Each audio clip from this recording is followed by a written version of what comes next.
칭기스칸이 금나라를 정벌할 당시 거란족은 요나라를 세우고 몽골의 반기를 들었습니다. 그러나 얼마 안가 몽골군의 공격을 받게 되고 1216년 수많은 거란인들은 몽골군을 피해 살 곳을 찾아 고려를 침략하게 됩니다. 피난민을 포함해서 9만 명에 달하는 거란인들이 고려 땅에 들어와 이곳저곳을 약탈했고, 참다 못한 고려는 몽골과의 합동 공격으로 강동성에서 거란족을 항복시켰는데, 이때 거란을 상대로 같이 싸운 것이 서로의 첫 만남이었습니다. 이후 두 나라는 몽골의 적극적인 요청으로 형제의 맹약을 맺었습니다. 칭기스칸께서 고려와 친하게 지내라 하셨네. 좋습니다. 그러나 형제의 맹약은 고려가 생각했던 서로 대등한 친선 관계가 아니었고, 몽골을 상국으로 하는 군신 관계에 가까웠던 것이었으며, 이때부터 몽골은 고려에게 과도한 요구를 하기 시작했습니다.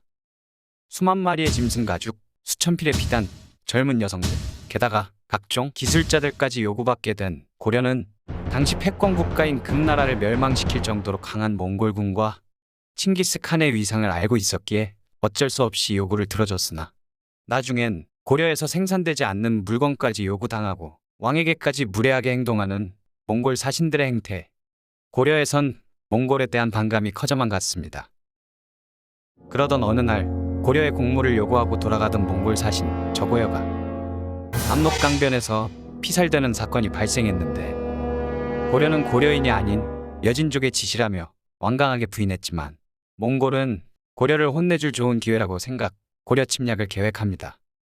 칭기스칸 사후 칸에 오른 우부데이 칸은 장수 살리타이에게 3만 군사를 주며 고려 침공을 명령했고, 1231년 고려와 몽골의 전쟁이 시작됩니다. 고려는 귀주에서 성을 지키며 몽골군을 성공적으로 막아내는 듯했습니다. 결국 수도 개경이 포위되면서 항복하게 되는데요. 우리 고려는 몽골을 따르겠습니다. 항복했으니 고려의 옛 잘못은 용서하겠네. 그러나 이때의 항복은 몽골군을 물러나게 하기 위한 거짓 항복이었고, 뻥이야.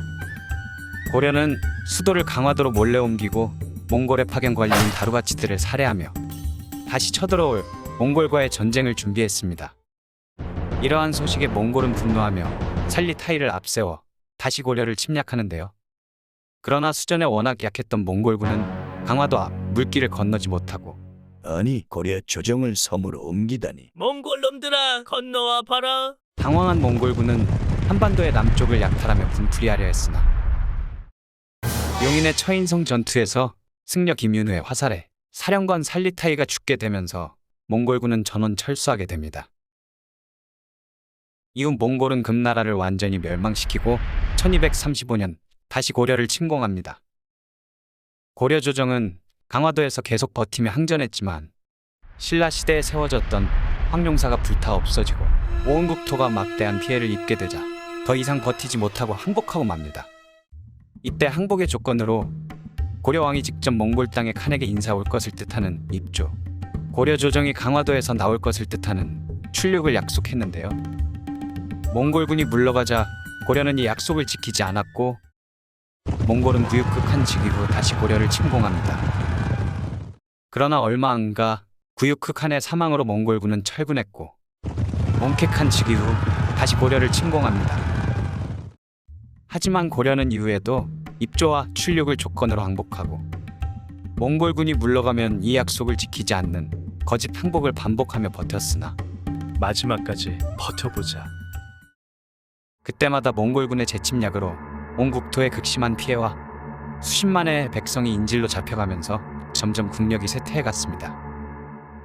이런 전쟁이 28년간이나 지속되자 더 이상 버틸 수 없다고 판단한 고려의 왕 고종은 1259년 태자를 몽케칸에게 보내 완전한 항복 선언을 하려 했습니다. 태자는 머나먼 몽골 땅을 향해 떠났는데요. 그런데 만나야 할 몽케칸이 급작스럽게 사망하게 되면서 태자와 고려 사신들은 혼란에 빠지게 됩니다.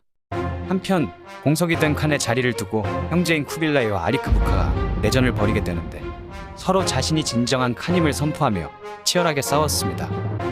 대부분의 몽골 귀족들은 아리크부카를 지지했고, 막내 아들이 유산을 물려받는 몽골 풍습에 따라 몽케 칸 형제의 막내 아리크부카 쪽이 정통성마저 앞서 있는 상황이었습니다.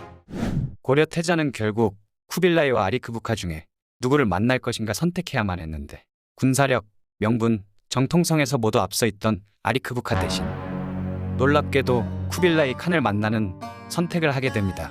이 선택은 훗날 고려에게 엄청난 영향을 끼치는 순간이 되는데 후계자 다툼의 명분에서 뒤처져 있던 쿠빌라이는 자신에게 항복 선언을 하러 온 고려 태자를 보자 극진히 대접하며 매우 기뻐했습니다.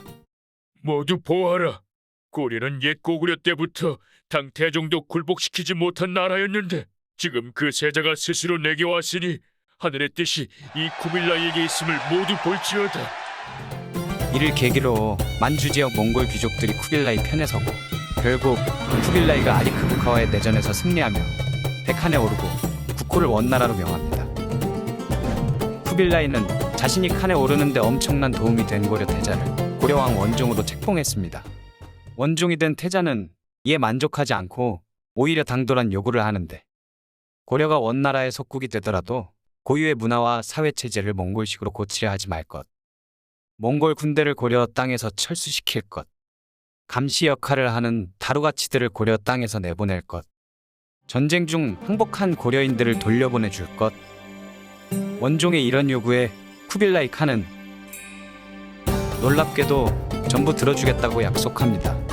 이 약속으로 고려는 몽골 제국의 지배를 받던 수많은 나라들과 달리 독립성을 보장받게 되었는데요. 시간이 흘러 원종은 쿠빌라이 칸에게 적극적으로 결혼 동맹까지 제안하게 됩니다.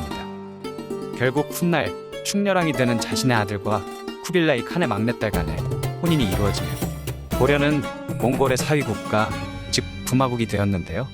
이것은 몽골에 있어서 굉장히 파격적인 결정으로 칸의 직계 공주는 몽골인과의 혼인만 허락되었음에도 고려 왕족을 점령국 중 유일하게 부마국이자 제후국으로 인정해 준 것이었죠. 이후에도 고려의 왕은 몽골의 다른 왕족들처럼 원나라의 정치에 직접 참여하거나 후계자를 정할 때 큰 역할을 하기도 했습니다. 물론 이렇게 고려에게 좋은 면만 있었던 것은 아니었죠. 부마국이 된 이후 원간섭기가 시작되어 원나라에게 많은 조공과 수탈로 인한 경제적 피해와 내정 간섭까지 피할 수는 없었습니다. 이후 원간섭기는 100년 가까이 지속되었는데 쿠빌라이 칸 사후 원나라는 고려를 완전한 속국으로 편입시키려 여러 번 시도했고 그때마다 고려는 쿠빌라이 칸의 약속을 내세우며 원나라를 머쓱하게 만들었습니다. 후대의 쿨루크 칸은 김이 보건대 지금 천하에서 자기의 백성과 사직을 가지고 왕위를 누리는 나라는 오직 고려뿐이다. 라는 말을 남기기도 했습니다. 그러나 이렇게 얽히고 설켰던 고려와 몽골의 관계에도 결국 끝이 보이기 시작했는데요. 남송까지 정복하면서 중국 땅을 통일시켰던 원나라가 귀족 간의 권력 다툼과 흑사병 그리고 한족 봉기로 점점 쇠퇴하여 북쪽으로 밀려났고 1356년 원나라의 영향력에서 벗어나려 했던 공민왕이 친원파들을 숙청하면서 지긋지긋했던 고려와 몽골의 관계는 드디어 막을 내리게 됩니다.